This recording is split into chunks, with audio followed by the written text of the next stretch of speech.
really valuable pieces of ice that we're currently melting, and they come from a core that was drilled in East Antarctica over many seasons. These are really valuable pieces of ice that we're currently melting, and they come from a core that was drilled in East Antarctica over many seasons. Deep under Antarctica's oldest ice, Russian scientists expected to find nothing but frozen silence. Russian scientists say they've drilled through more than 12,000 feet of Antarctic ice to reach a submerged lake, one that has been sealed off for 20 million years. Instead, they uncovered a hidden cavern beneath Lake Vostok, sealed away for millions of years. What they found inside was not dormant.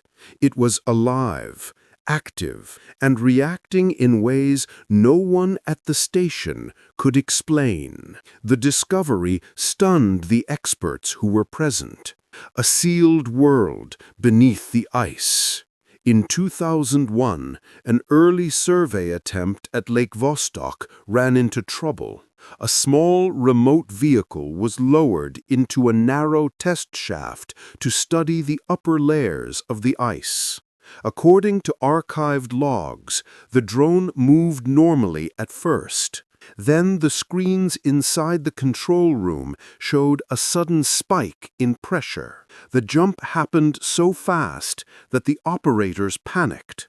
Before they could stabilize the equipment, the drone lost control and crashed somewhere inside the shaft. Engineers blamed the failure on unstable ice conditions. A few researchers later questioned this explanation. They pointed out that the pressure spike rose too sharply to match normal glacier movement. The event became an early sign that the environment above Lake Vostok behaved in ways that were not fully understood. Lake Vostok itself is one of the most isolated bodies of water on Earth. It sits beneath ice that is thicker than many mountain ranges. The lake has remained sealed for millions of years. No sunlight reaches its waters. No air enters its chamber. The temperature near the upper layers of ice is brutally cold, yet the water beneath remains liquid because of the pressure and heat that rise slowly from deep within the earth. Because the lake has been sealed for so long, many experts believed it might hold ancient microbial life. Some experts believed the lake might contain no life at all, and that its isolation had created a completely sterile environment. Others argued that small pockets inside the lake could still support simple organisms that adapted to darkness and high pressure. These ideas remained theoretical because no direct sample had ever been taken from the main body of the lake. The uncertainty created equal amounts of curiosity and fear. The scientific community understood that entering the lake would risk contamination, yet it could also reveal forms of life that had never been seen before. Researchers used radar, thermal scans, and seismic surveys to understand what might be hidden under the ice. The results were often confusing. Some scans showed dark zones with shapes that did not resemble natural formations. Other scans showed faint temperature shifts deep below the surface. Some experts dismissed these findings as equipment noise. Others believed the anomalies hinted at internal movements within the ice. None of these possibilities could be confirmed. What was clear was that Lake Vostok was not behaving like a simple block of frozen terrain. Every attempt to study it, even from the surface, raised new questions. The early incidents around the lake created a sense of urgency. Scientists began planning missions that would reach deeper than ever before. That decision would lead to the first full attempt to penetrate the ancient ice, and that effort became the beginning of a mission filled with unpredictable events. The descent toward the unknown. The Russian team arrived at Lake Vostok with equipment that had taken years to develop inside the Russian Antarctic Research Program. Engineers from the Arctic and Antarctic Research Institute in St. Petersburg worked with specialists from several Russian mechanical laboratories to design a deep ice drilling system that could survive extreme pressure. Deep, warm, wise African-American male voice like Morgan Freeman. Slow, soothing, powerful storytelling cadence with rich resonance and perfect dramatic pauses.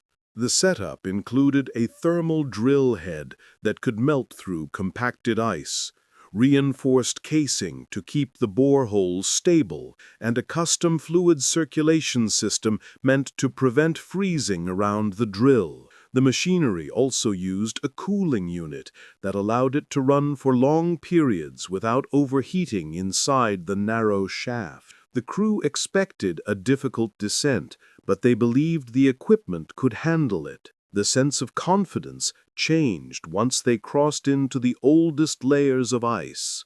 As the drill advanced, the power readings began to spike in ways that confused the operators. The drill would run smoothly for several minutes, then suddenly draw far more energy than expected. Engineers checked for faults, but found nothing. Some members of the team believed that the ice itself was creating unpredictable resistance. Others suggested that something beneath the ice was interfering with the equipment. These ideas appeared in some reports, but were not confirmed. The team could only record the spikes and continue their work. Mechanical glitches soon appeared. Motors stalled and restarted at random moments. Small alarms triggered without clear cause.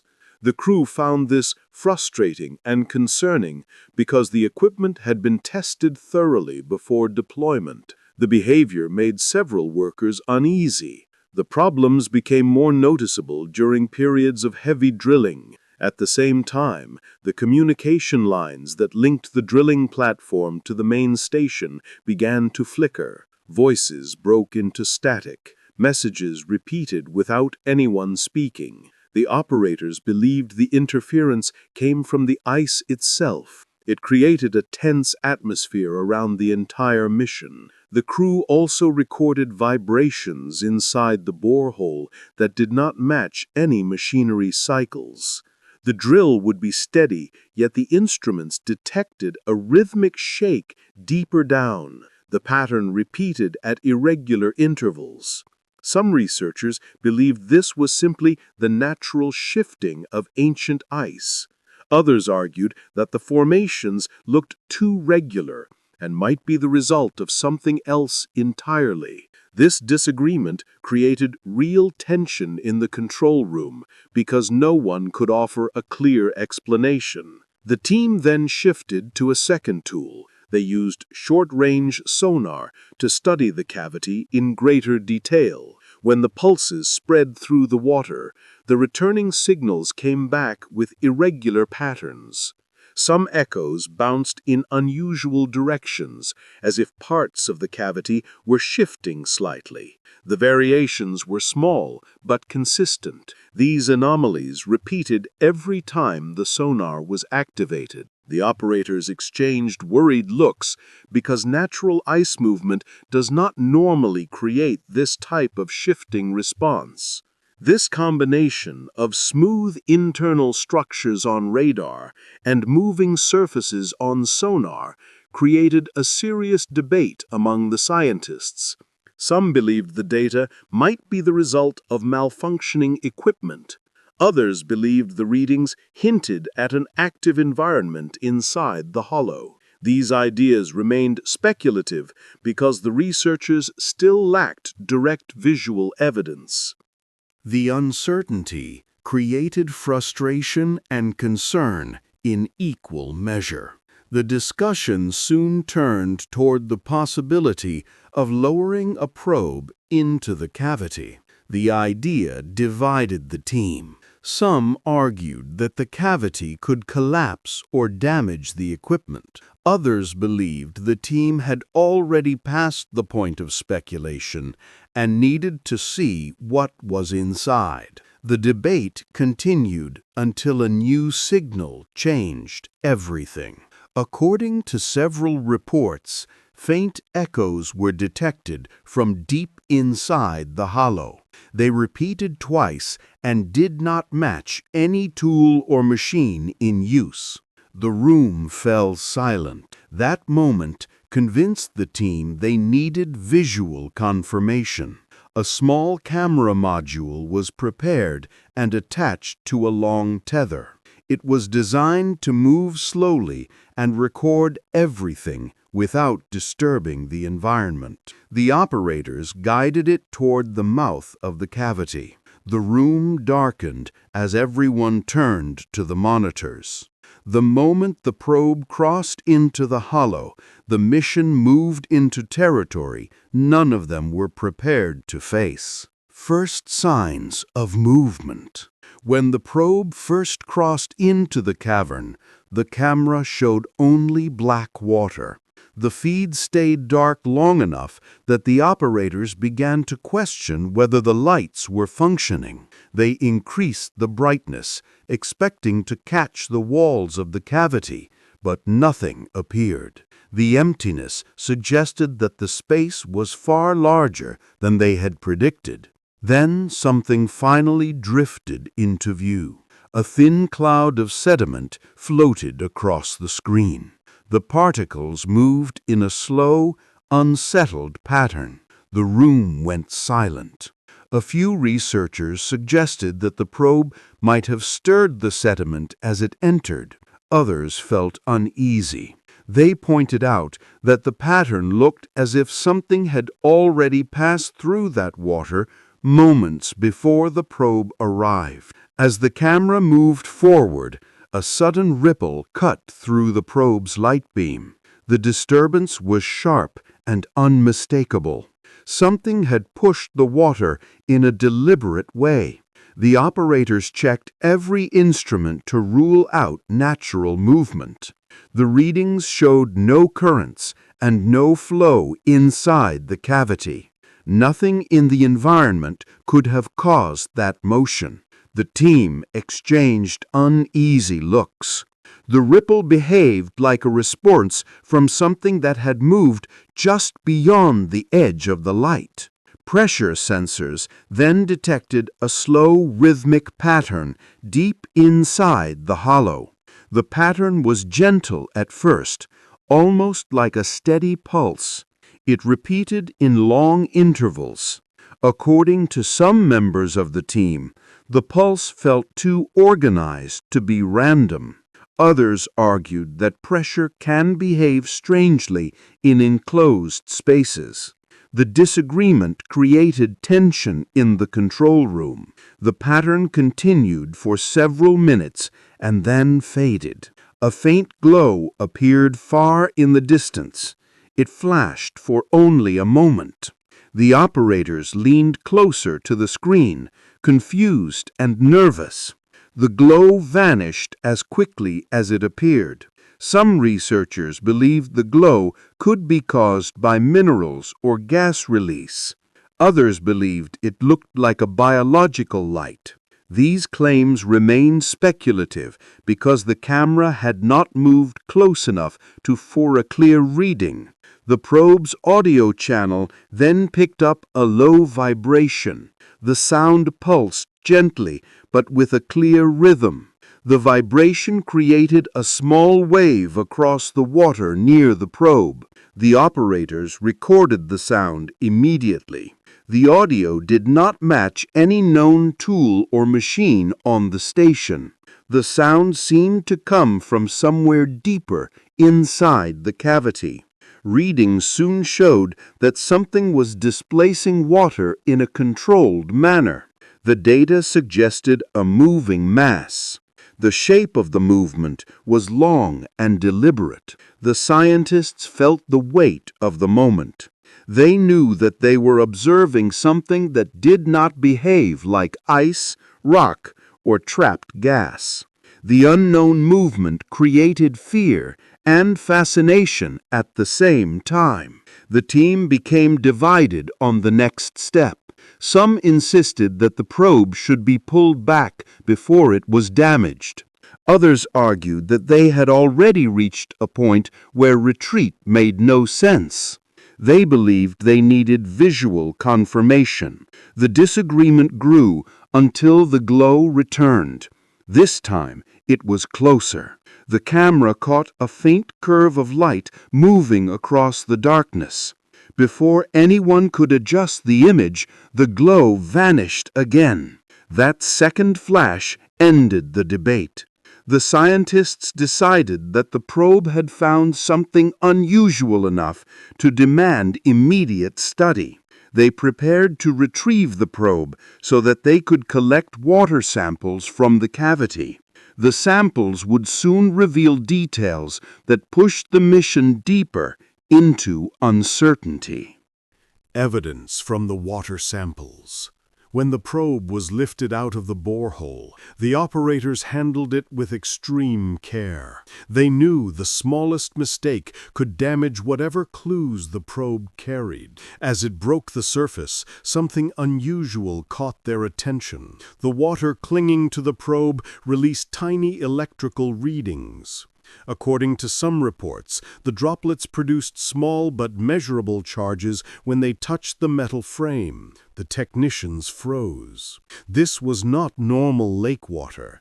It reacted as if something inside it was generating energy. The team collected every bit of it and sealed the containers without speaking. The tension in the room was clear. Inside the laboratory, the first examination revealed thin strands suspended in the sample. They moved gently, curling and uncurling as if reacting to the light above the microscope. The strands did not match any catalogued microorganism. Some researchers believed they might be fragments of a larger structure. Others believed they might be active biological threads. Both interpretations raised serious concerns, because nothing in that environment should behave with such control. The team studied one strand more closely. When they exposed it to a narrow beam of light, it tightened with a slow, deliberate pull. The movement was subtle, but unmistakable. The room fell silent. Several scientists leaned in, unsure of what they were witnessing. One specialist whispered that the reaction resembled a reflex. Another suggested that it might be a stress response caused by chemical sensitivity. Both explanations remained speculative, but the fact that the strand reacted at all changed the tone of the entire investigation. Further testing brought even more unsettling results. A spectroscopy run showed proteins inside the sample that did not match extremophiles from any known environment. They did not resemble deep-sea organisms or frozen microorganisms from other parts of Antarctica.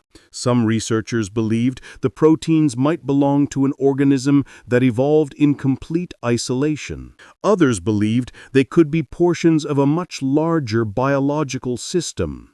The unknown nature of these proteins shocked the team. One sample then produced a faint but steady pulse of heat. The rise in temperature was small but clear.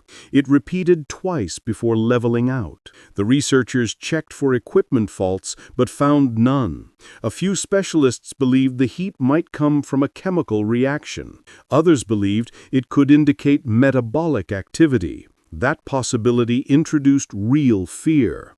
It suggested that something inside the sample was producing energy on its own. Hours passed and the samples continued to respond to light, movement, and temperature changes.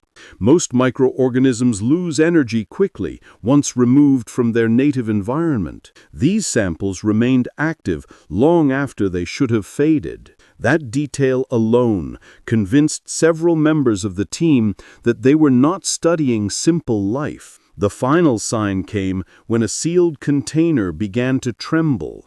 A technician heard a soft vibration inside. At first, he thought it was his imagination. When the vibration repeated, he called the others. The container shook gently, as if something inside it shifted on its own. After reviewing all the evidence, the researchers reached a difficult conclusion. The cavern beneath Lake Vostok did not hold isolated microbes. It held a functioning biological system that showed organized activity. This realization forced the team to prepare for the most dangerous step of the mission. The next probe would reveal the truth about what lived inside the cavern. The living presence reveals itself. The team prepared the second probe with a level of caution that had not been present earlier in the mission. According to several accounts, no one spoke during the final checks. The memory of the first probe's footage, along with the strange behavior of the samples, had replaced curiosity with fear. Once the probe was lowered into the borehole, every researcher leaned toward the monitors, waiting for the first sign of movement. The probe descended into the cavern, and its stronger lights cut through the water in clean beams. At first, the feed showed only the same black emptiness that had appeared during the earlier descent. The operators guided the probe forward at a slow, steady pace. The water remained still. The scientists began to wonder if the earlier movement had been a trick of light or a drifting structure inside the hollow. Then the beam of the probe light struck something that stopped everyone cold. A hard, angled surface appeared at the edge of the frame. It reflected the light sharply, as if made of metal. The room fell silent. No natural ice formation produced reflections like that. The shape had clean edges, and it rose from the cavern floor at a perfect angle. The operators thought the equipment was malfunctioning until they ran a quick diagnostic and confirmed that the readings were accurate. According to accounts, one researcher whispered that the object looked engineered. Others insisted it had to be a mineral deposit. The debate ended when the probe moved closer and the surface changed. Thin lines along the object tightened and shifted. The metal-like structure flexed slightly, as if something beneath its surface pushed outward. The movement was slow and deliberate. There was nothing random about it. The sonar readings added even more tension. The system mapped the structure as a solid mass at first, but the return signal wavered as the object shifted. The shape expanded on the screen for a moment, then narrowed again. The movement suggested controlled force. Several researchers stepped back from the monitors. The realization that the structure was alive or connected to something alive left the room in shock. The next moment pushed the fear even further. A soft pulse ran across the surface of the object. It spread like a wave and made the probe lights flicker. The pressure sensors recorded a sudden push of water from behind, enough to tilt the camera. The operators struggled to steady the feed. When the image cleared, the metal-like surface was closer than before. Something beneath it pressed outward, almost like a slow breath. The structure shifted again.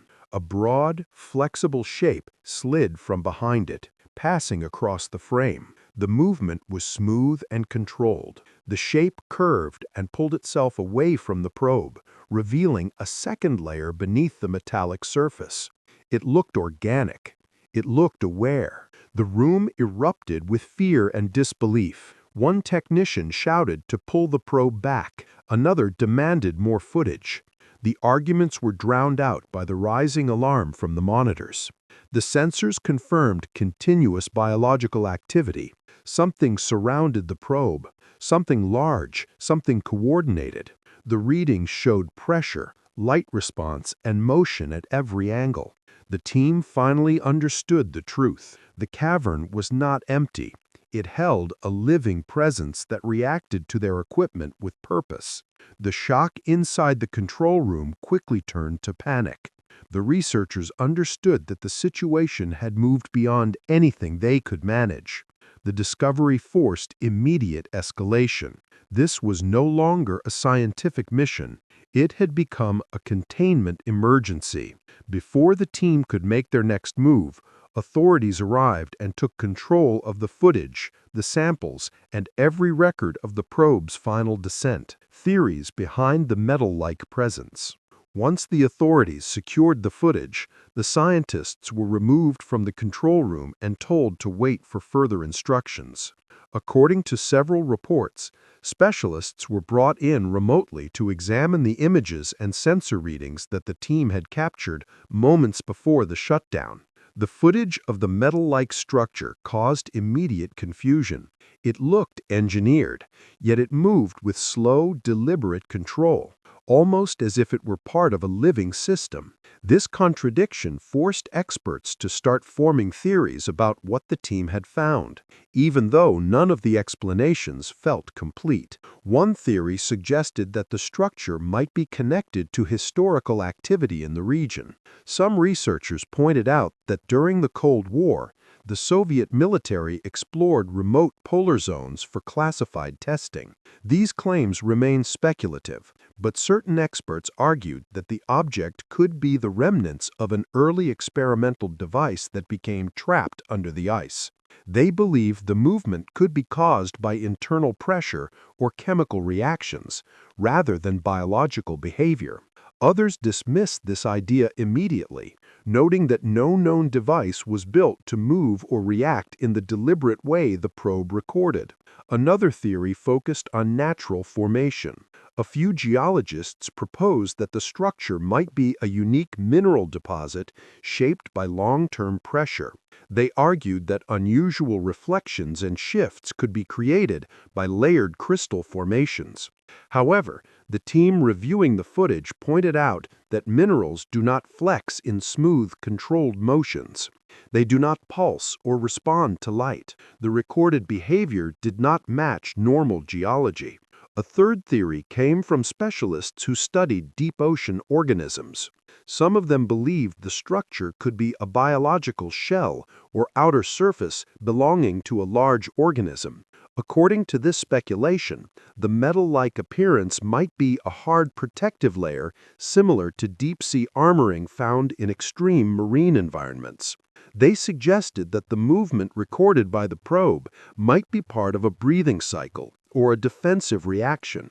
This idea frightened many members of the team because it implied that the cavern might be a living habitat. A final and more controversial theory was brought up quietly by a few researchers. They believed the structure could be part of a system rather than a single organism.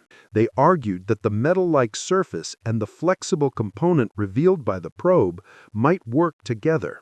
According to this view, the object could be a biological structure attached to a mineral or metallic framework, forming a hybrid system that adapted to the extreme conditions of Lake Vostok. These claims were never confirmed, but the idea disturbed several officials who reviewed the footage. The debate ended when authorities ordered the immediate shutdown of the mission. The cavern, the footage, and the samples were classified without explanation. What the team discovered was never mentioned in public statements. The world heard nothing about the living metallic presence under Lake Vostok, yet the footage raises questions that have not been answered. If the structure was natural, why does it move? If it was engineered, who placed it there? And if it is alive, what else could be waiting in that sealed world beneath the ice? If you enjoyed watching and want more investigations like this one, remember to like the video and subscribe to the channel.